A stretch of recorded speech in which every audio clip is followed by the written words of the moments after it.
Welcome back, everybody. I am Josh Fenton.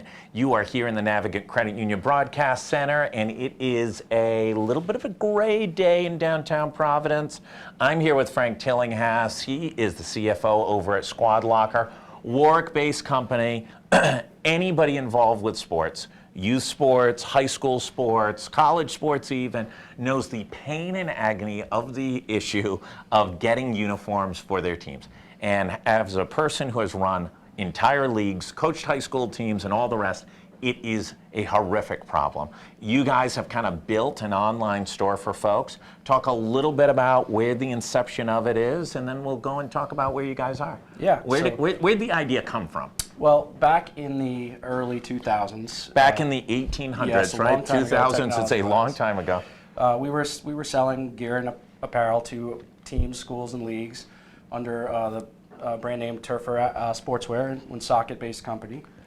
And we had sort of, Gary Goldberg had always been trying to envision a better way to do it. And as the internet grew up, we started creating manual web stores, which were very difficult, as you know, Josh, to create. And there wasn't really a scalable model. So we envisioned a model where a user could go online, select their own items, upload their logo, upload their roster, and create an instant e-commerce store that could then be shared with their constituents and shopped.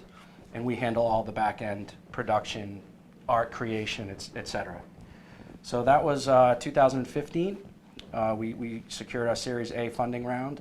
And how much did you raise? I think it's hit the media, right? Yeah, we've raised about 15 million. Yeah. In 2 rounds, really 3. We've grown from around 20 employees to about 110 as we sit here today at our Warwick location. And then a famous building right off Route 2. Yep. What was it? Eclipse Coffee Syrup. Eclipse Coffee Syrup. That's right. The coffee syrup may be gone, but the memories last. That's right. Last on. Yep, it's a great location. Yeah. It's a great spot. We do all our own production in that facility.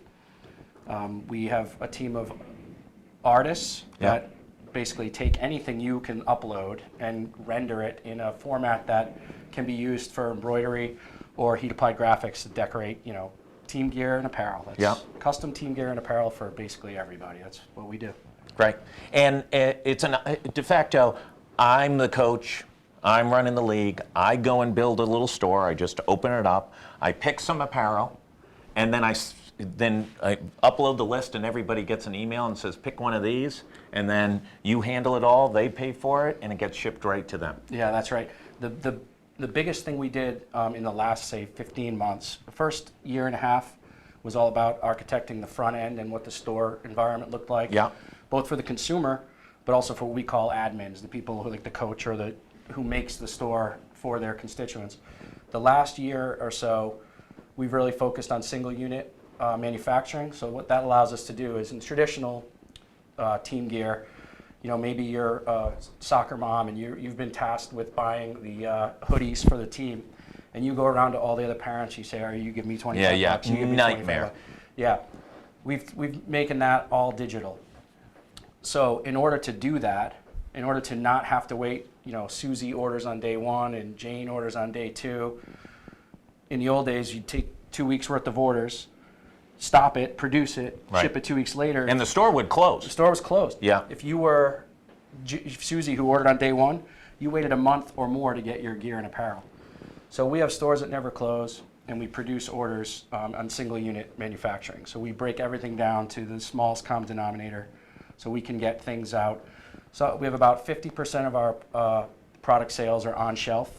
So if you're a returning customer and we have your logo digitized and you've ordered a product that's on shelf, we can generally get that out to you in 5 business days. And then talk a little bit about how you've been able you've built some partnerships, Under Armour and some of the other major apparel companies. How have those partnerships worked? What's been the upside? What's been the downside? So everyone's familiar with Under Armour, Adidas, and Nike and all those big brands. And and by the way, the kids want the brands. Of course. They don't want Bob's T-shirt company. Right. They want swag. They want real swag. They do, and it ebbs and flows with whether it's Nike and Under Armour, Adidas, and they all have great product, and we offer all of them. Yeah. But what you might not know about these guys is that they treat the market differently for like giant retail than they do for team. And we sort of bring a giant retail vibe to the team side. They Get have some better pricing. Better pricing, and they have 12 to 15,000 small mom and pop customers on every corner and every 3-digit zip code in America. And we kind of help them by democratizing this process. And the same way that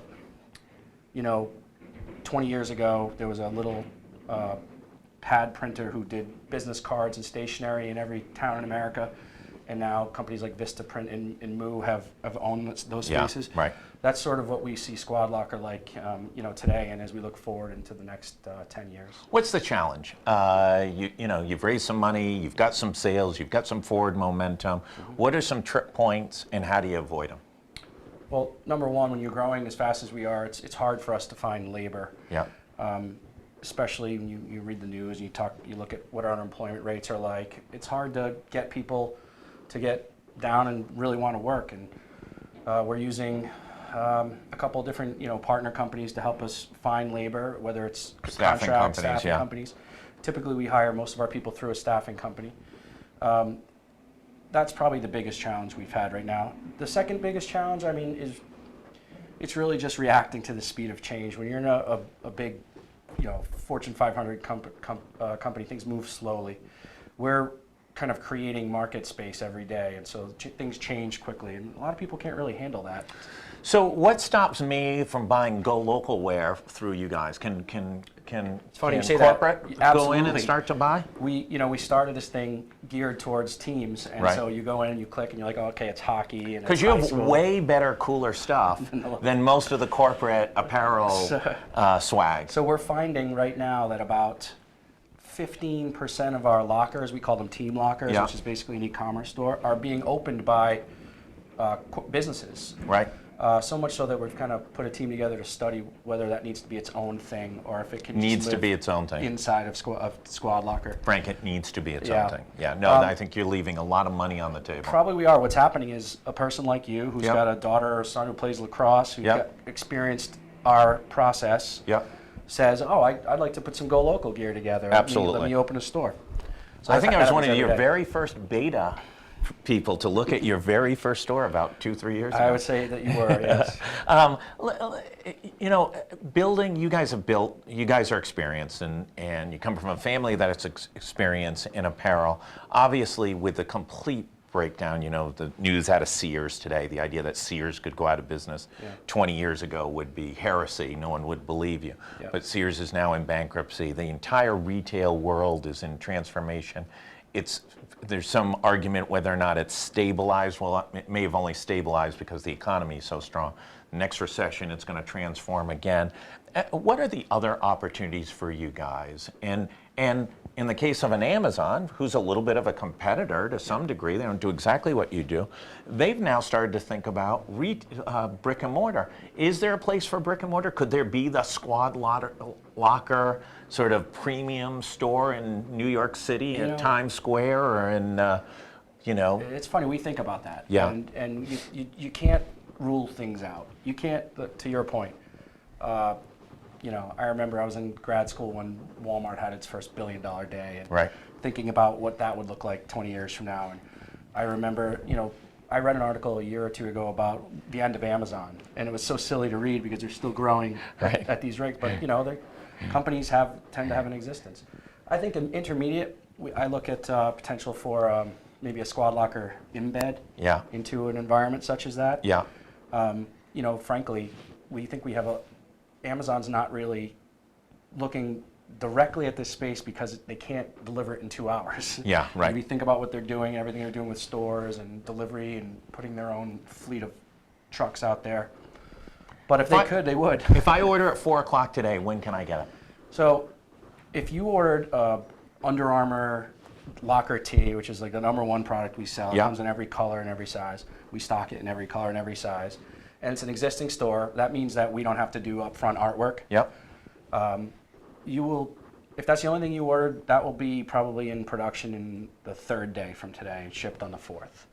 So I'd have it in 5-6 days at the worst. And we're actually looking at an expedited freight program right now that FedEx has just offered, which could really game change for us for West Coast. Drones?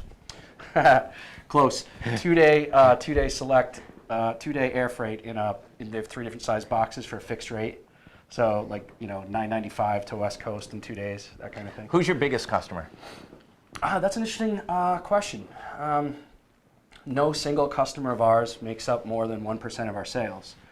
There's no youth soccer program in California that orders 400,000. There's not, but I mean, we have some good relationships, and we're developing what I would call our enterprise model, which is, we were built from day one 3 years ago to store specific. So the coach, the athletic director for a store. Right.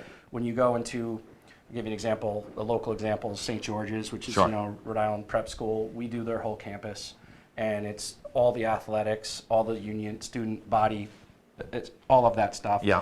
We're building, integrating our platform so that type of management can be done under one roof, as opposed to 9 little stores. Yeah, that's great, because that parent who doesn't live in Rhode Island wants to be able to buy Absolutely. Tommy or Ginger, or whatever the name is, all the apparel known to mankind.